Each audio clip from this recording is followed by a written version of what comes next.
My name is Kyler Ford. I'm the head of growth here at Logistics Studio. And I'm Ravi Chavali, head of engineering at Logistics Studio. We're excited to be in Chattanooga for day 2 of the demos here at FreightWaves, and we're even more excited to have an opportunity to demonstrate a little glimpse of some of the technology we get to offer our customers.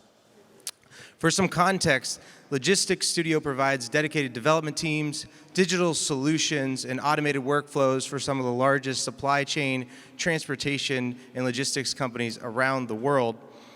In fact, in addition, we also are the innovation arm of many of these organizations as they look to expand their product workflows and their product roadmaps over time to acquire new customers. Our team really helps provide innovation and also unique capabilities that allow us to rapidly scale and continue to innovate many of these organizations. This really sets us apart from the competition. But for today's demo, since we have limited time, we're going to give you a glimpse of the automation that can really help you, your customers, and your team members to automate workflows more efficiently.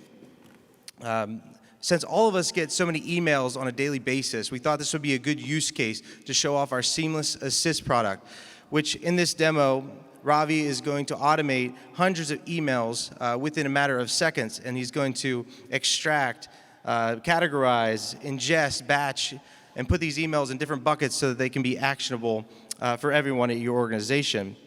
We chose a few common areas to focus on based on the broad crowd here today, but keep in mind all of these are flexible and customizable to the organizations, knowing that it is a broad spectrum that we cover and as well as that is attended today. I promise, for one thing, I will do my best not to upset anyone's stomach or ruin anyone's day by using the term AI 500 times during this demonstration. And if you have an over-under running on the amount like I do today that it's used, I promise I'll help with the under. But without any further ado, I'm going to kick it over to Ravi. And you can see here on the platform today that we have several buckets that we've categorized this grouping of emails that was pulled from his inbox. We have rate requests, capacity requests, invoice requests, track and trace, and document requests. We thought that was enough for 7 minutes. The first one we're going to pull up is going to be these invoice requests or any type of requests that you guys get, and they're going to always come in different forms and shapes and sizes. You saw the one he pulled up, which was pretty standard that you guys might see of an inbound request, and all that information is extracted on the right-hand side. Now, we know automation isn't perfect. Our goal is to get 80 or 90% of this completed, so that your folks can then focus on the exceptions and make edits where they are necessary. We understand, too, that sometimes they come in handwritten. You might be in a final mile world or a different space where the types of clients that you work with don't have the sophistication to send it in a really clean document. That's okay.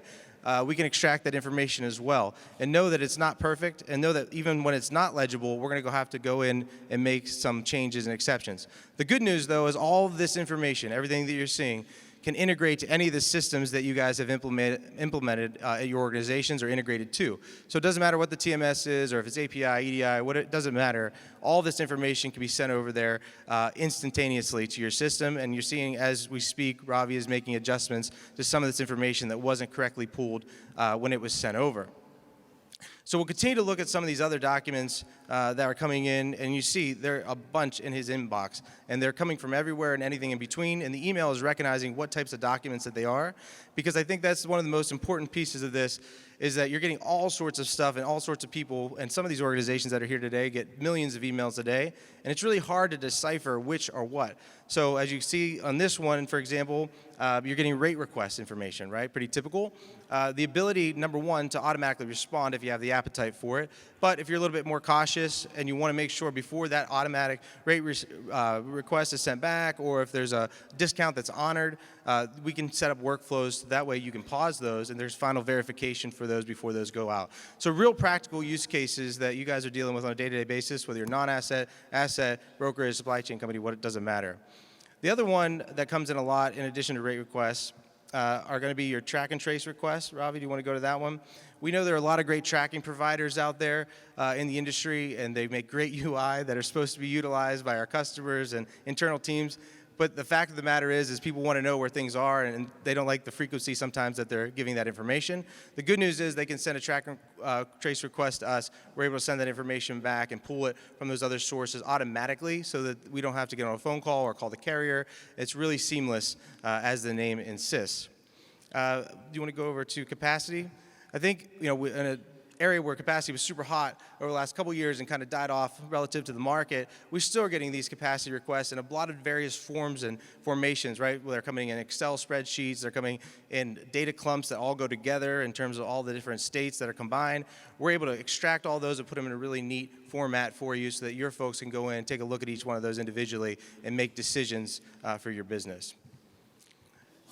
And then the last thing we want to show you here is that sometimes, regardless of how automated these email requests are and things that go back and forth, people want stuff in real time. So they're going to reach out to you, and you want automated responses to go back. So within our chat and how we communicate, we're able to enable this into any system that you guys have. So all those incoming requests can be pulled and responded to, whether or not where the spot rate is, where the load is at a given time, whatever the case is. We want to make sure that your customers have as much information that you want to give to them at any given time available. So I think Robbie's entering a couple in real time here, and see if we get a couple of responses back. That's utilized by the generator of AI, so that's one time I've used it, just for the record. And the last piece that we want to show, in addition to this is all great stuff, but how do we measure it? How do we manage by it? Where's all this data go? And of course, we have an analytics team and a data science team here at Logistics Studio that builds powerful dashboards day in and day out. That allows you to see all of these analytics in real time so that when you're getting with your managers and your folks on the floor, you can understand how quickly you're responding to each of these customers, dictate positive, negative responses between all these automated emails back and forth, and collectively make real business decisions. And I think that's what the key to all of this is. So there's a lot of stuff that we do at Logistics Studio. I encourage you to come by the kiosk at Key 11, and we'll talk some more about it. Thank you, guys.